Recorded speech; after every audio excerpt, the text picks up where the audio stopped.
Hey, it's Coach Justin from Ultimate Baseball Training. Welcome back to another video. And I recently received a question from a player asking me, how do I place my hits better when I'm at the plate? And so I wanted to talk about how to place your hits, if this is something you should even think about in the first place when you're at the plate. So I really think you're gonna find this video to be useful. So without further ado, let's jump into it. All right, so let's talk about placing your hits. Is placing your hits, hitting the ball to a specific part of the field, is that something that you should focus on when you're at the plate? Well, the answer is yes. Sometimes it is something that you should focus on.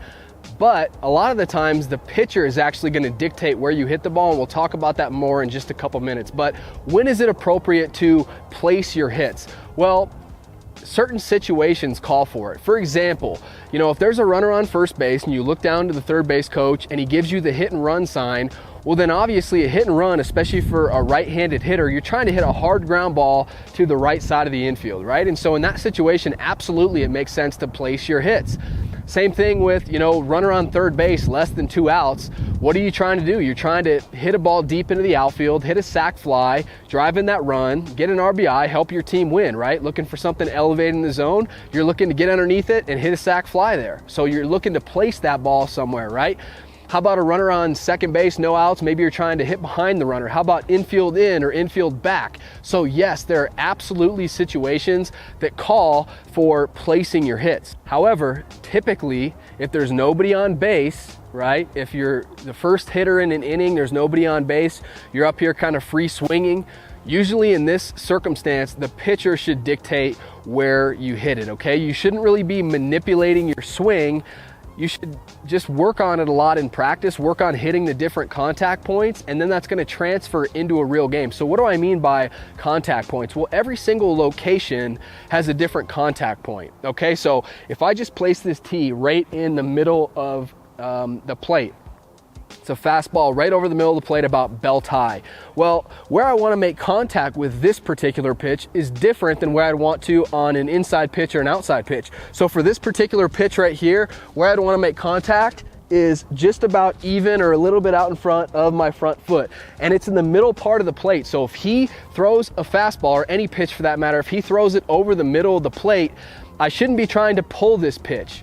I shouldn't try to do too much and pull it. I also shouldn't try to, on this particular pitch right here, hyper almost keep my hands inside like this and dink the ball the other way. If he throws it in the middle of the plate, I should stay gap to gap in the middle of the field. So I should hit it right back up the middle. How about if he throws it inside though? That has a different contact point. So you'll notice what I'm doing with the tee here is I'm actually moving it inside for that inside pitch, and I'm moving it forward closer to you. Because on an inside pitch, again, it's a different contact point. So where I'm hitting an inside pitch is I'm hitting it a little bit further out in front like this. This pitch, if he throws it inside, I'm pulling it, okay? Again, on an inside pitch like this, unless the situation calls for it, I'm not really trying to take an inside pitch the other way. I think too many times, especially young hitters, try to hit everything to the opposite field. It doesn't make any sense to do that. Every single hitter out there is going to be more powerful to their pull side. And why is that? Just while we're on that topic, the reason for that is because on an inside pitch that you're going to pull, you stay more connected. And when you're more connected, you're quicker and you're more powerful. What I mean by connected is on this inside pitch here, I'm not going to let my hands get out here away from me like this. I'm going to stay connected, and at the point of contact, my hands are going to be nice and in tight here, nice and close to my body. I'm quick there, I'm fast there, I'm powerful there. So that's an inside pitch. If he throws you inside, don't try to take it the opposite way. Don't even try to hit it up the middle. Pull that ball, okay? And then the last contact point, and again, we have high pitches, belt high pitches, low pitches, all the quadrants of the strike zone, right? But the last pitch that I want to focus on is an outside pitch. So if he throws that ball on the outer half of the plate, okay, we're gonna let that travel the deepest, okay? So an inside pitch, we're hitting that out front. A middle pitch, we're hitting that pretty much even with our front foot or a little bit in front of that. And an away pitch, we're gonna let that ball get a little bit deeper on us. And on an away pitch, that's the pitch that we're taking to the opposite field. So for a right-handed hitter, this is the ball, that you wanna crush over the second baseman's head into that right center gap, right?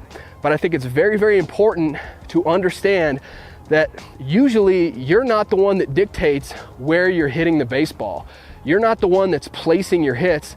It's the pitcher. Depending on where he's throwing the baseball, that's going to dictate where you hit the baseball.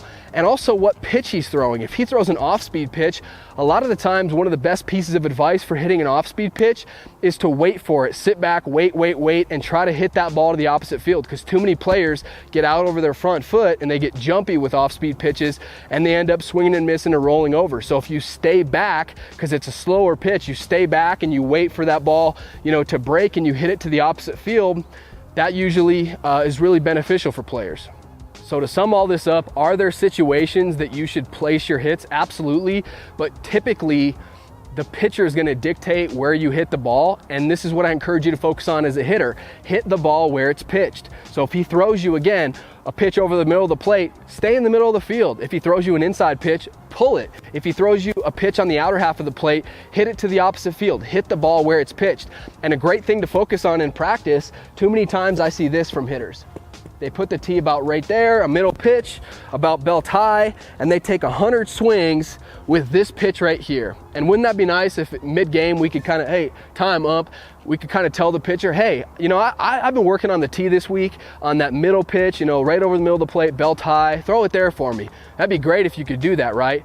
But no, the pitcher's trying to get you out. They're trying to compete. They're trying to spot up their pitches, right? They're trying to pinpoint their pitches in a particular location. And so if you just work on this pitch, now granted, you should be able to crush this pitch, so still work on it, but you can't strictly work on this pitch. You got to work on inside pitches. You got to work on away pitches. You got to work on high and low pitches, all right? So move the ball around, focus on hitting different contact points. That's really, really going to help you out. I hope you enjoyed this video as much as I enjoyed making it for you. If you enjoyed it, smash that like button for me. I'd really appreciate that. And if you haven't subscribed to our channel yet, hit that subscribe button and join the UBT family. We're coming out with new baseball videos every single week, and I don't want you to miss any of them, so subscribe to the channel. And last thing, if you are looking to boost your bat speed and your power, I put together a free bat speed workout for you. It's 100% free. All you have to do is click on the link down below in the comment section.